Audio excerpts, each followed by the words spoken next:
We are so fortunate, and thank you, Indranil, thank you so much, to welcome Swami Sarvapriyananda to our service this morning. Swamiji is a well-known speaker on Vedanta. His talks are popular on the internet, so if you want to hear more, you can go on YouTube. Swami has engaged in dialogues with eminent thinkers like Deepak Chopra and Robert Spira and Rick Archer. Swamiji has played a prominent role, continues to play a prominent role in organizing and participating in various interfaith panels and seminars. He is the minister and spiritual leader of the Vedanta Society of New York since January 2017. And he's a graduate was the Nagral Fellow at Harvard Divinity School in 2019-2020. He has a number of ebooks, Who Am I? What is Vedanta? And the one that I can't wait to order, Dissolve into Infinity. Except I don't have a Kindle, so whew. Anyway. Swamiji spoke yesterday at NDSU in the ballroom to a large crowd, and it was a tremendously wonderful and moving experience. Please join me in welcoming Swami Sarvapriyananda.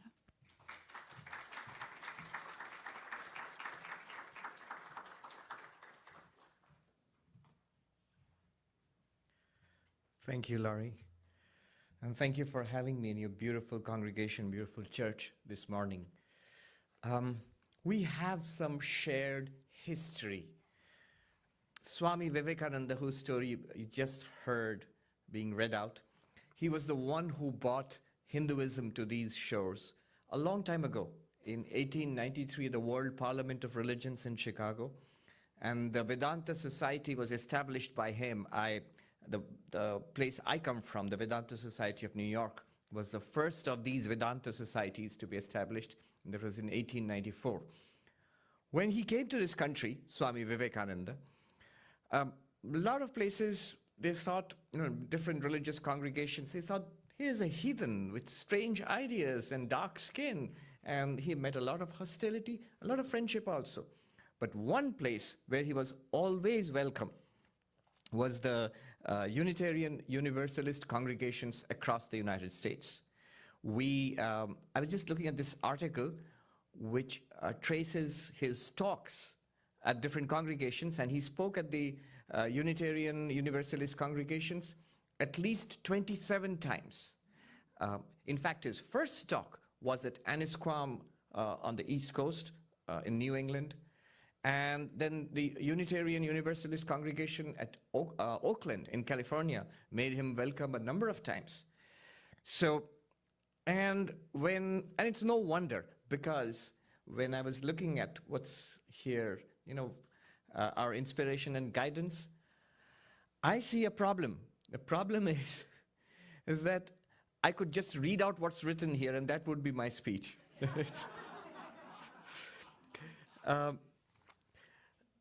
Anyway, we'll give it a shot. Hinduism is enormously diverse. And one thing that one can take away from Hinduism, one can learn from Hinduism, is how India and Hinduism dealt with diversity and difference over centuries, over millennia, in fact. And that's something worthwhile to learn in this day and age in our world today. Vedanta, for those who do not know, you can call it the philosophy of Hinduism. When you go to a Hindu temple, behind all the bewildering images and colorful icons and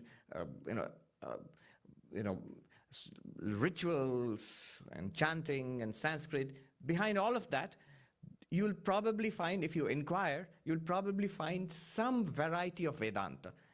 So the word Vedanta itself comes from the Vedas, the most ancient fundamental scriptures of the Hindus. It's called the Vedas.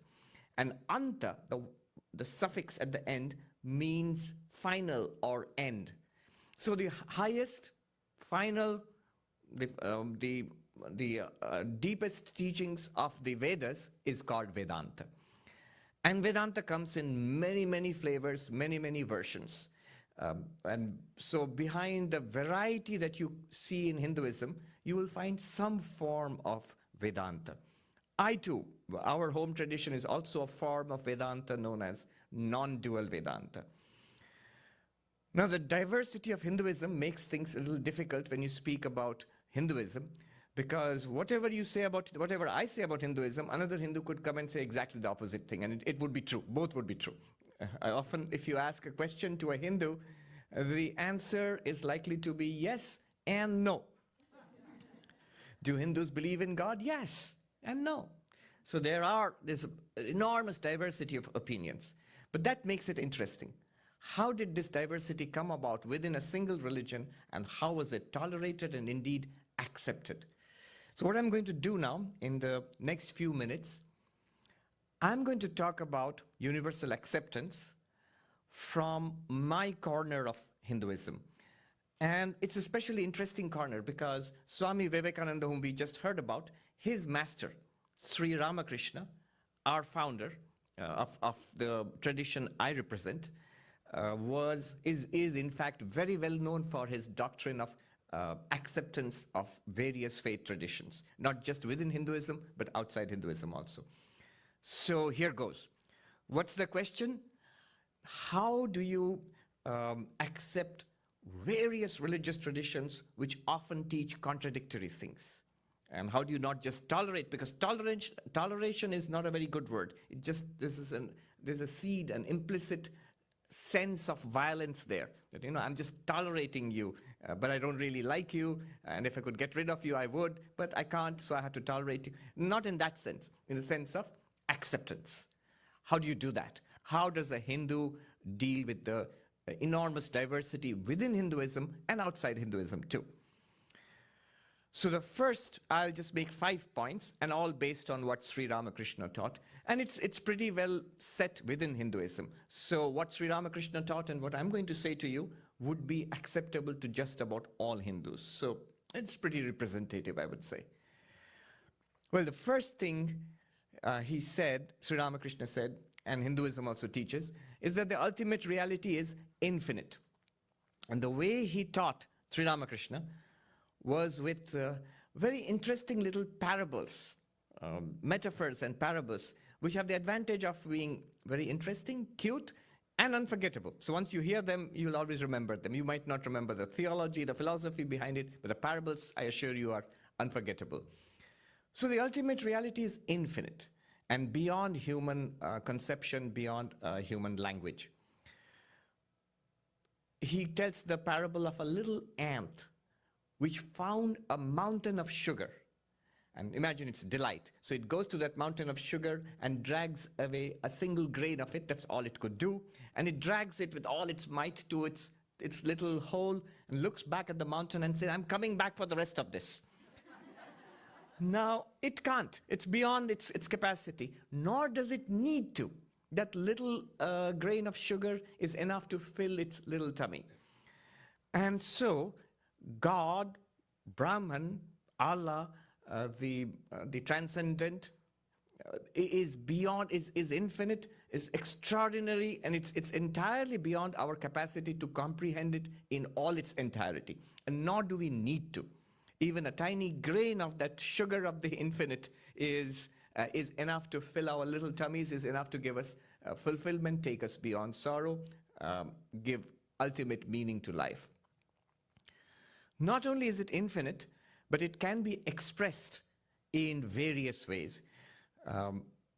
In the Vedas, there is this very ancient doctrine, Ekam Sat Vipra Bahuda Vadanti. That's Sanskrit, which means the truth is one, the wise express it, speak of it differently. And this is a very important doctrine in the religious history of India, because this was discovered so long ago, maybe 3,000 or 4,000 years ago, and that enabled Indians over the millennia to accept diversity. So when the Buddha comes along 2,500 years ago and rejects most of what Hindus believe in, an immortal soul, existence of God, Well, the Hindus say, here is a wise man, he's expressing the same truth in a different way. So, and beyond the limits of Hinduism also, the Hindu response would be, here is a Christian, and she worships God, the same truth we are speaking about, in a very different way. And here is a Muslim, and so on. Sri Ramakrishna, one of his parables, which is very well known in India, is, well, he was a Bengali, he was in Bengal, and there in the little villages you have these large ponds, and they are sources of water for the entire community. So he says, just as in a village pond, the Hindus go and they call the same water, they call it jal, which is a Bengali word for water. And the Muslims come there and they call it pani, which is a Hindi word for water. Maybe Muslims use it. And then the Englishmen, you have to remember this is late 19th century. This is the time of the British Empire in India. And Calcutta, where Sri Ramakrishna lived most of his life, was the capital of the British Empire in India. So he knew the Christians, especially as the Englishmen, you know. So the English come to the same pond and they call it water.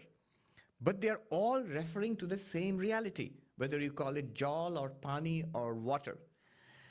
Therefore, the same reality can be expressed in different language, in different theologies, in different philosophies, but you could still be talking about the same reality. Because it's beyond language, when we try to express it in language, we give different expression, depending on our religion, our philosophy, our culture, our background. The third point he makes is that this ultimate reality, which is beyond human thought and language, which can be expressed in so many different ways, to attain this is the goal of human life. A simple point he makes, but it's very profound. God realization is the goal of human life. Ultimately, what we are here for is enlightenment, salvation, moksha, nirvana, whatever you call it. That is the ultimate purpose of life. And that is the ultimate purpose of all these religions. Religions are paths which take us to this goal. So this is a crucial understanding which is sort of accepted throughout Hinduism. You see religions as not as ultimate truths, but as paths taking you to the ultimate truth. He gave this Bengali dictum, which is again very well known in India now, Joto mot toto pat. It's very simple Bengali. It means as many faiths, so many paths. And he would say to his visitors, he lived in this temple of Kali on the bank of the river Ganga near Calcutta. And people would come to visit him, and he would say to them, look, you have all come to see me. Some of you have come by horse carriage. Remember, it was late 19th century. Some of you have come by horse carriage. Some crossed the bridge. Some of you came by boat. Some of you walked, but all of you reached the same place. You have come here. It's like climbing to the roof of a house. He says, some people can take the stone. There were no elevators at that time. So some people can take the stone staircase. Some people can take the wooden staircase. Some may climb up with a rope or a bamboo stick or something, but you still all get to the roof. So different paths lead to the same reality, to the same realization, or the same transcendence. As many faiths, so many paths. And the different religions of the world are different paths to the realization of the same divinity. That means that religions are different and they have their uniqueness. When we say these things, I often see a concern, not so much from ordinary folk, but more from theologians and professors. You're erasing the difference between religions. They become a little nervous because academics thrives on difference, So they become a little nervous. No, actually does not erase the differences between religions, celebrates the differences. Paths can be different and they should be different. And that's the beauty of this universe. That's the beauty of God's economy, let's say. But they all are true because they are valid. They work. They get you to where you want to go. Fourth, paths are different. Religions are different. They're all true. And the one thing that Sri Ramakrishna would add to this was, you need to hold on to one sincerely. So the paths are different. Doesn't matter which one you take, but you have to take one and hold on to it sincerely. So this is the importance of being focused. He would tell this little parable of the man who was digging a well. And it's hard work. He's digging for water.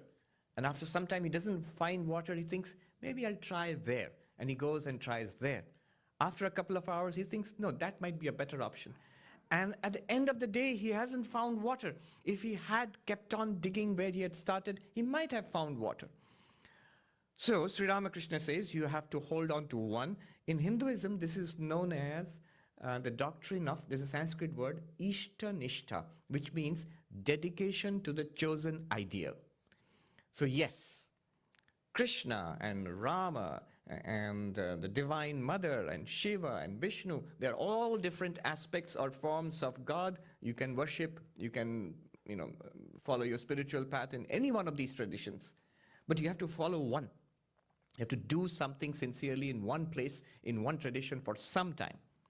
So the doctrine of Ishta-nishtha, or be focusing on a set of practices, depth. Swami Vivekananda here, I don't know if he said this in a Universalist congregation or where he said it, but he said, the fanatic often has the advantage of being deep, and the liberal often has the disadvantage of being shallow. What we want is to be as deep as the ocean and as broad as the sky.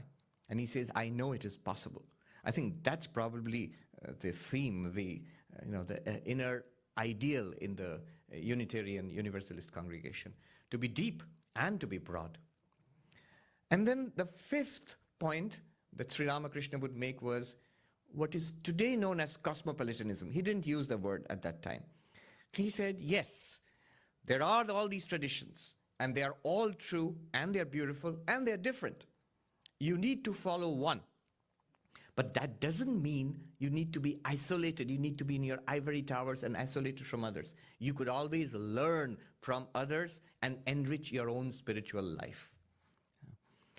There are these traditions in Hinduism. There was a tradition called the Brahmo tradition, which is a reform, 19th century reform movement in Hinduism.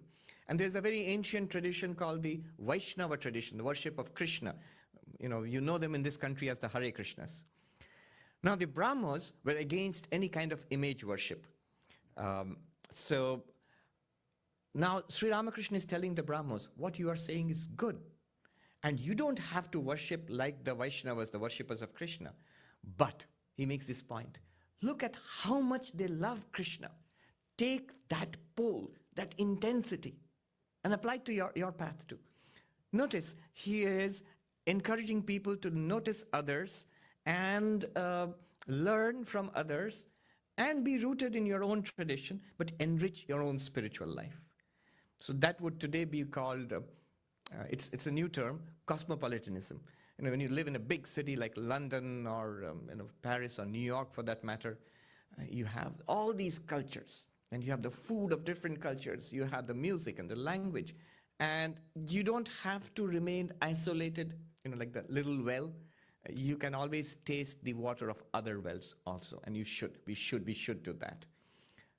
All right, summing up, 5 points, the way to universal acceptance in Hinduism according to the teachings of Sri Ramakrishna.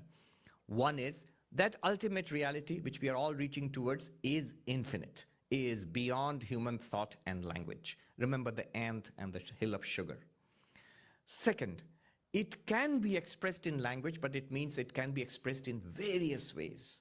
Remember the pond and the different communities using different words to refer to the same water. Third, all these paths, all these religions are paths to the realization of that infinite reality. The realization of God is the goal of human life, and these religions are paths which take us to that goal. So you don't really have to fight. Different paths can be different, and you would expect them to be different, actually. And then the fourth point was focus, that one needs to be deep in some way, in some tradition, to hold on to some set of practices for a considerable time and put in some effort there. And fifth, you learn. You're pluralist. Often what happens in pluralism is, I'm right, you're also right, but that's it. We don't have anything to do with each other. No, it is instead of pluralism, cosmopolitanism, where you're right, I'm right, and I can learn from you. One of Swami Vivekananda's favorite books was The Imitation of Christ. And so that's become a book that many of the monks in our order, we also study with great joy. It was written by a Catholic monk, I think, in early this millennium, I think about 600, 700 years ago. I read, you mentioned the fellowship at Harvard Divinity School. One of my favorite courses was Christian Contemplative Prayer. So we had this wonderful professor, Stephanie Paulsell, and she gave us 6 texts from the Christian tradition to study, from the early Desert Fathers down to Thomas Merton, people writing in the 20th century. And it was wonderful. I mean, at no point did I have any kind of issues from my tradition with what was being taught. I just adapted to my tradition, and many wonderful things there. Okay, I think I'm done. 5 points. We have a few minutes till the cutoff, so if there is a question or a response, an observation, please go ahead. What I've always loved about Hinduism is that acceptance of other traditions. But when I hear about what's happening in India on the political front, the Hindu nationalism, what can you say to that? How can that be reconciled with this deep teaching in Hinduism of the truth of all religions? Yes. What is happening right now is more political than anything else. And notice, even with all the aggression against, say, Hindus, Muslims, and things like that, and remember, this is not new. It's what led to the partition of India into multiple countries, India and Pakistan and now Bangladesh.